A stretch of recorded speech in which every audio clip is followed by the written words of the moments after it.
अखण्डमण्डलाकारं व्याप्तं येन चराचरं तत्पदं दर्शितं येन वन्दे श्रीगुरुवे नमः। अष्टावक्र गीता अध्याय 2 सूत्र 16।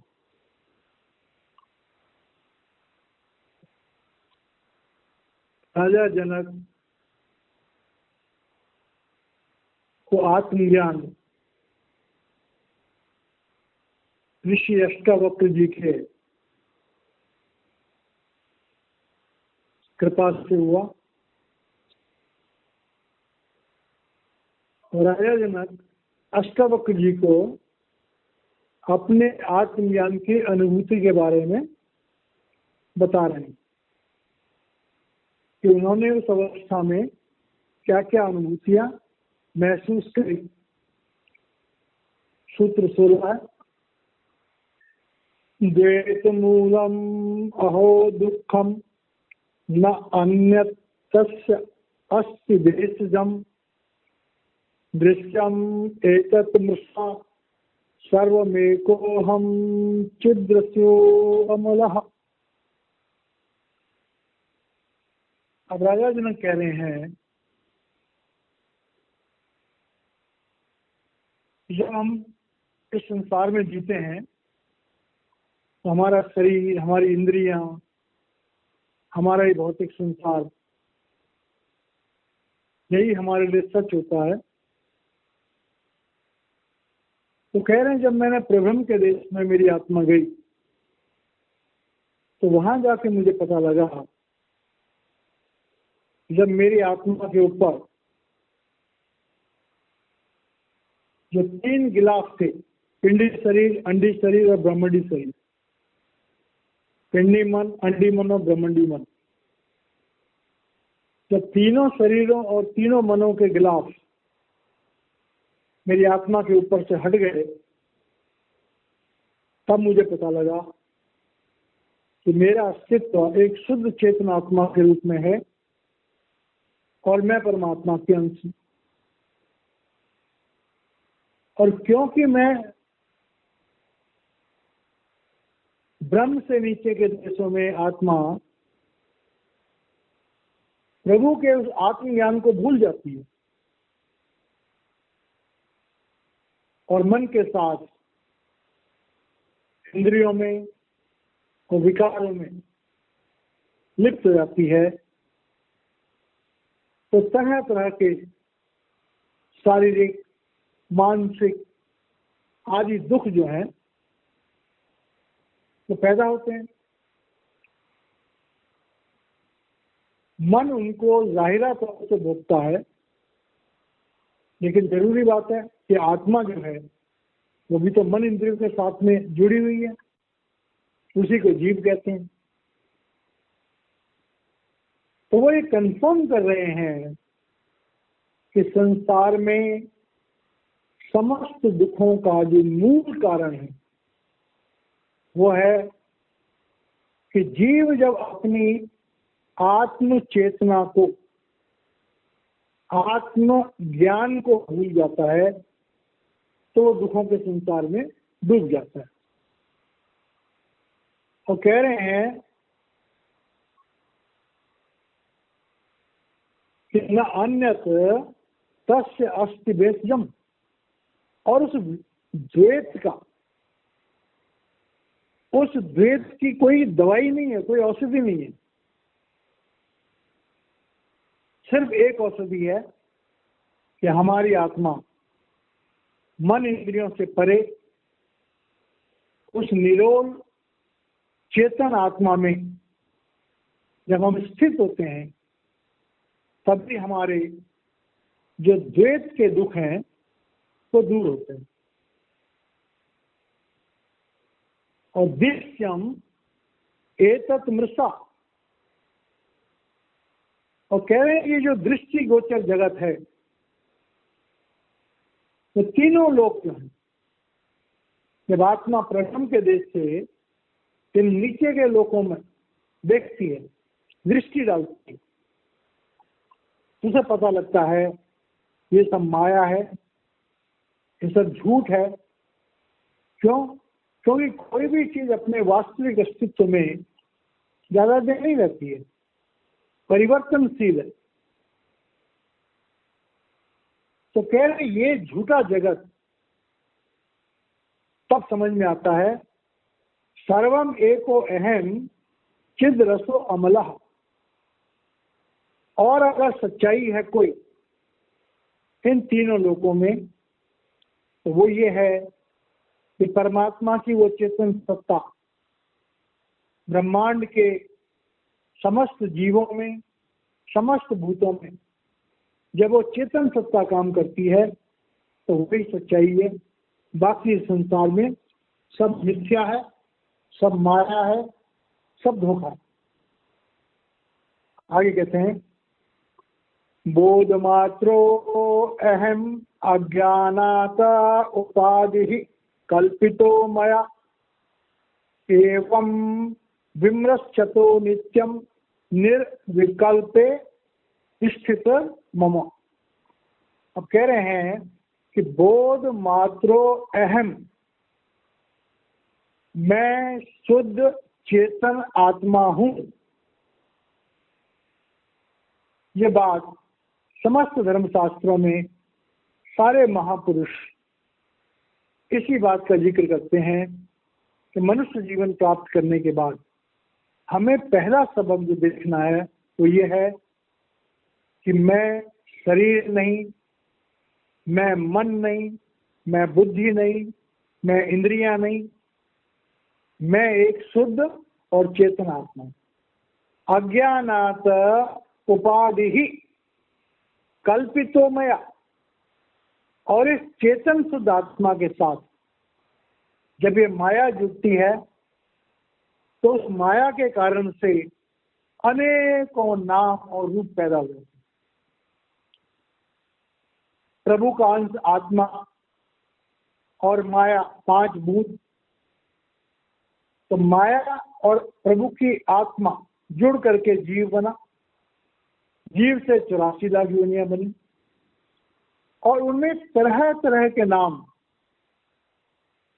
भगवान के जितने भी रूप है, 84 लाख रूप है भगवान के, उन सबको एक नाम दिया गया और उसके कारण से सबकी आइडेंटिटी, सबकी कल्पना अलग अलग हो गई। तो कह रहे हैं सच्चाई तो ये है कि प्रभु का अंश वो चेतन आत्मा पांच भूतों से, प्रकृति, मन, बुद्धि, चित्त, अहंकार, पांच ज्ञानेंद्रिय, पांच कर्मेंद्रिया, इन सबको मिल करके और भगवान ने एक कौतक बना दिया, एक खेल बना दिया। कह रहे एवं विमृश्यतो नित्यम निर्विकल्पे स्थितम मम।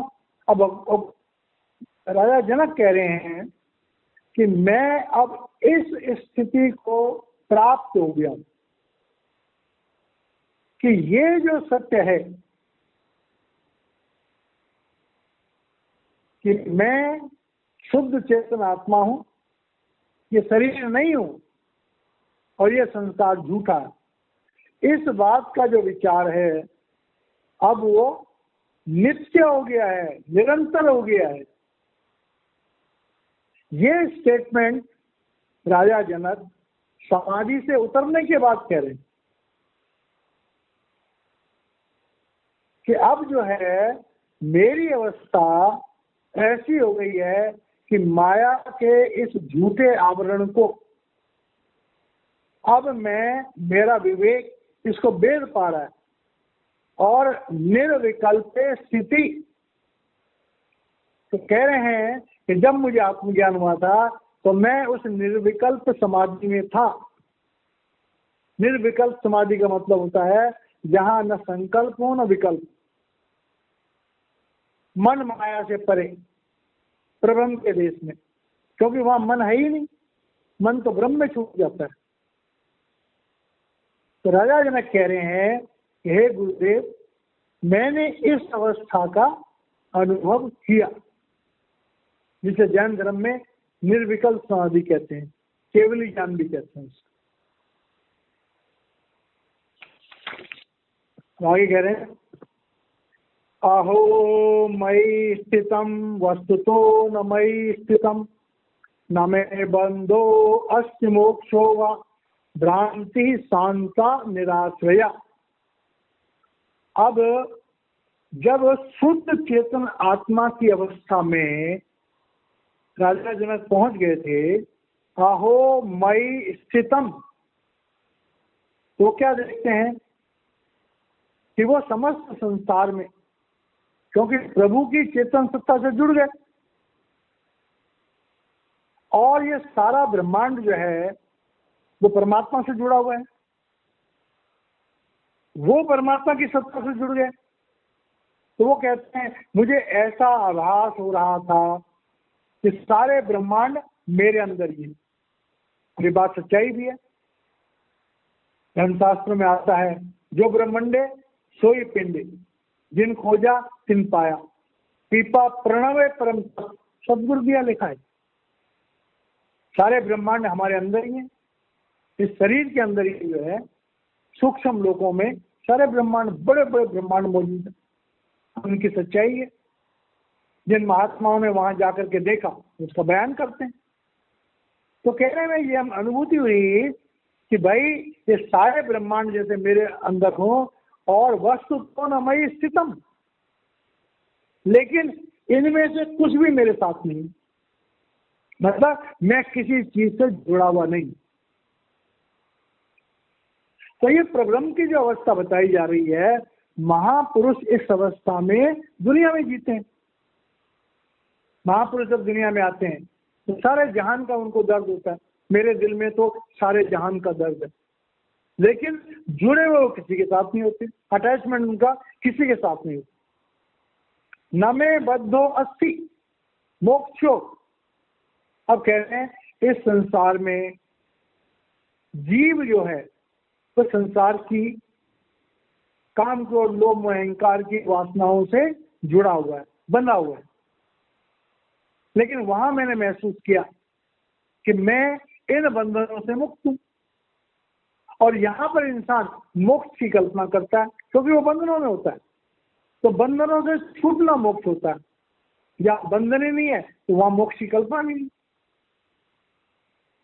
तो बंधन और मोक्ष इन तीन लोकों के अंतर्गत आता है। जहां माया नहीं है वहां बंधन नहीं है, जहां बंधन नहीं है वहां मोक्ष की कल्पना का कोई सवाल ही पैदा नहीं। भ्रांति ही शांता निराश्रया। तो ये मोक्ष और बंधन जो भी इस संसार में महसूस करते हैं, कह रहे प्रब्रह्म के देश में जाकर के, क्योंकि मेरा मन ही जब शांत हो गया, जब वहां निरोल आत्मा की मन था ही नहीं, संस्कार और कल्पनाएं तो मन के साथ होती हैं, तो मेरी भ्रांति, मेरा संशय दूर हो गया, क्योंकि वहां पर संशय करने के लिए कोई आधार था ही नहीं। तो यहाँ तो हम दुखी हैं, मन इंद्रियों से दुखी हैं, वासनाओं से दुखी हैं, शरीर में कैद हैं, तो हमें यहाँ पर छटपटाहट होती है। लेकिन जब हम इन मन माया के पर्दों से परे चले गए और अपनी शुद्ध चेतन आत्मा में आ गए, और जब ये देखते हैं कि आत्मा उस परमात्मा का अंश है, तो जब आत्मा और परमात्मा की एक रूपता हमें महसूस होती है, तो उसके बाद में फिर भ्रांति का कोई आधार रहता ही नहीं। स्वशरीरम इदम विश्वम न कश्चित इति निश्चितम शुद्ध चिन्मात्र आत्मा चतत कस्मिन कल्पना अधुना।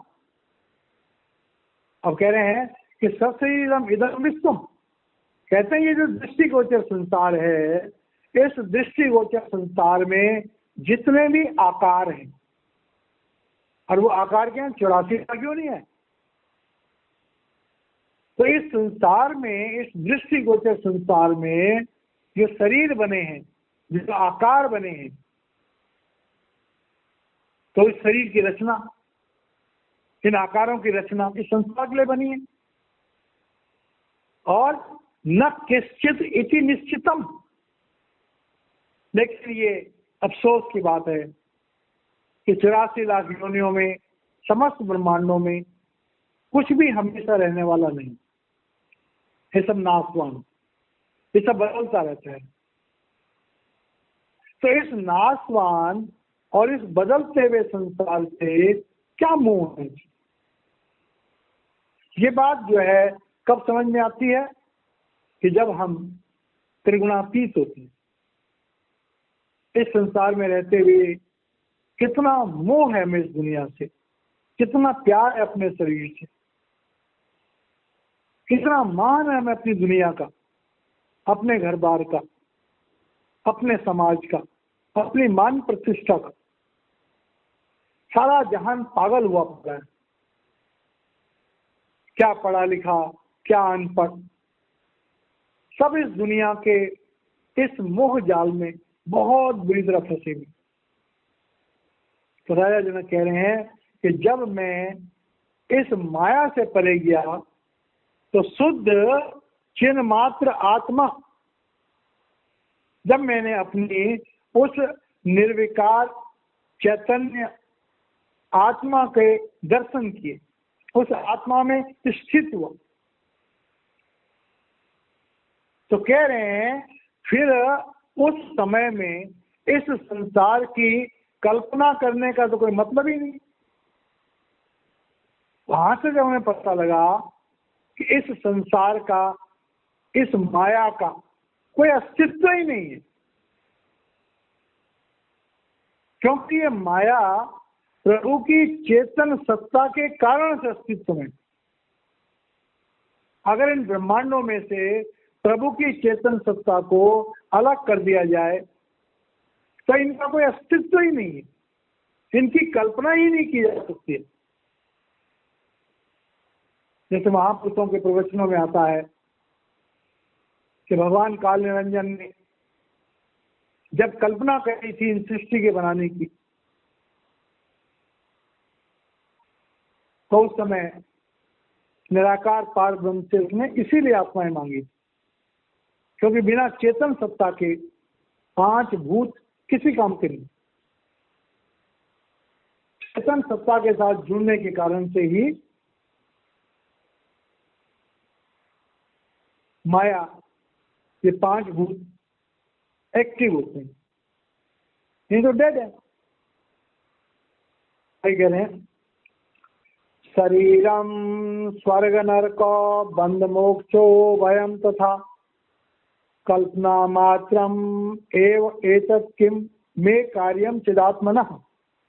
अब संसार के जो सारे रहस्य हैं, जो सारी परेशानियां हैं, उनको क्लियर कर दें। राजा जनक कह रहे हैं कि जब इस संसार में मैं जी रहा था तो इस संसार में हमारी आत्मा गुप्त है, मन प्रकट है। मन के साथ कर्मों का विधान जुड़ा हुआ है। अब जब कर्मों का विधान जुड़ा हुआ है तो सबकी इच्छा होती है कि हम ऐसे कर्म करें कि स्वर्ग जाएं, बुरे कर्म करेंगे तो नरक जाना पड़ेगा, सकाम कर्म करेंगे तो बद्ध हो जाएंगे, इस दुनिया में फंस जाएंगे, निष्काम कर्म करेंगे तो हमें मोक्ष मिल जाएगा। तो कह रहे हैं कि भाई इंसान जब शरीर में रहता है, मन इंद्रियों में रहता है, ये जीव आत्मा जब माया के साथ जुड़ करके शरीरों में कैद है, मन इंद्रियों की गुलाम है, विकारों में फंसी हुई है, तो उसके लिए स्वर्ग भी है, नरक भी है, बंधन भी है, मोक्ष भी है और भय भी है। और भय किस बात का? क्या हमारा ये शरीर कहीं नष्ट ना हो जाए, कहीं मेरी मृत्यु ना हो जाए, कि मेरे संसार के जो रिश्ते हैं वो ना टूट जाए, मेरी दुनिया की उपलब्धियां कहीं मुझसे छिन ना जाए। तो जब तक आत्मा शरीर में है, मन हावी है, आत्मा सुप्त है, तब तक ये संसार जो है बड़ा अट्रैक्शन वाला है। इस संसार में स्वर्ग नरक की कल्पनाएं होती हैं, हमारे संसार के बंधन है उनकी अनुभूति होती है, मोक्ष कैसे मिलेगा उसके लिए प्रयास होता है। लेकिन कह रहे हैं कि जब आत्मज्ञान हो जाता है तो कह रहे हैं कि तब क्या होता है, कल्पना मात्रम एव एतत् किम कार्यम चिदात्मनः। जब इस माया के ऊपर से पर्दा उठ जाता है, और पर्दा उठ जाता है और आत्मा जब जागृत अवस्था में आती,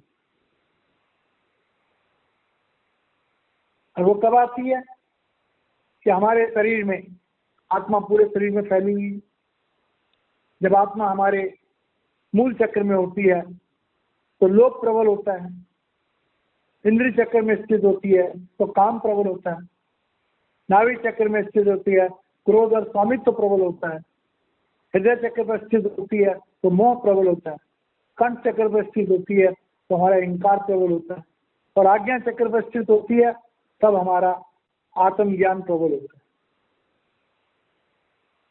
तो कह रहे हैं कि जब हमें आत्मज्ञान की अवस्था होती है तो तब ये संसार जो है, जो हमें कल्पना मात्र लगता है, जो हमें अस्तित्वहीन लगता है, फिर वो ये देखता है कि इस संसार में तो कुछ भी ऐसा नहीं है कि जो परमानेंट हो या जिसकी आत्मा को जरूरत हो। जिस चीज की आत्मा को जरूरत हो, तो आत्मा का जो भोजन है वो तीन लोक में कहीं भी नहीं।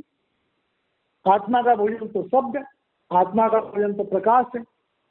और वो क्यों? क्योंकि प्रभु जो है स्वयं प्रकाश रूप है, शब्द रूप है। आत्मा का भोजन या प्रकाश है या शब्द है, शब्द ध्वनि, अंदर में प्रकाश देखना।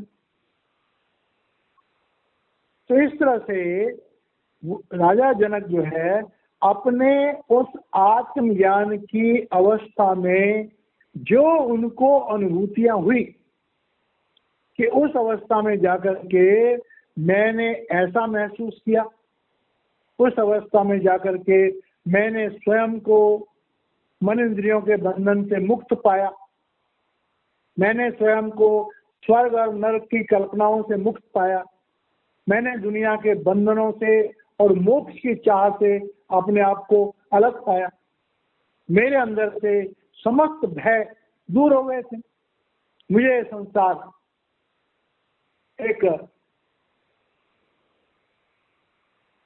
बिना अस्तित्व का लगा, जिसका कोई अस्तित्व ही नहीं, नाशवान नहीं। तो कह रहे हैं इस तरह की जब अनुभूतियां मुझे वहां पर हुई, तो ये अनुभूतियां जो है, मुझे इन अनुभूतियों से पता लग रहा है कि मुझे आत्मज्ञान हुआ। क्योंकि टीचर जब पढ़ाता है बच्चे को तो बच्चे से पूछता भाई तेरी समझ में आया? तो जब बच्चा कहता हाँ मेरी समझ में आया, तो टीचर कहता बता तो तेरी समझ में आया तो तुझे कैसा महसूस हुआ? तो यही बात अष्टावक्र जी ने राजा जनक से कहा कि बता भाई तुझे क्या एक्सपीरियंस हुआ, कैसा अनुभव हुआ? तो उस अनुभव को इस तरह से राजा जनक जो है अष्टावक्र जी को बता रहे हैं कि आत्मा का इन तीन लोकों में कोई काम नहीं। इन तीन लोकों में तो आत्मा की जो शक्ति है उससे मन को बल मिलता है, मन बुद्धि चित्त और अहंकार को बल मिलता है, उसके बाद उससे इंद्रियों को बल मिलता है, इंद्रियां एक्टिव होती हैं, और जीव जो है अपने अपने शरीर रूपों में संसार में कर्मों के विधान में फंसा होता है, कर्म करता है। और जो कर्म करता है तो मनुष्य के लिए तो 25% फ्री जोन है, उसके तो कर्मों का हिसाब होता है। बाकी जोनियां भोग योनियां हैं, वो अपने कर्मों को भोगती। तो इस तरह से ये 20वां सूत्र खत्म होता है। बाकी हम आगे कल लेंगे। जय महाराज।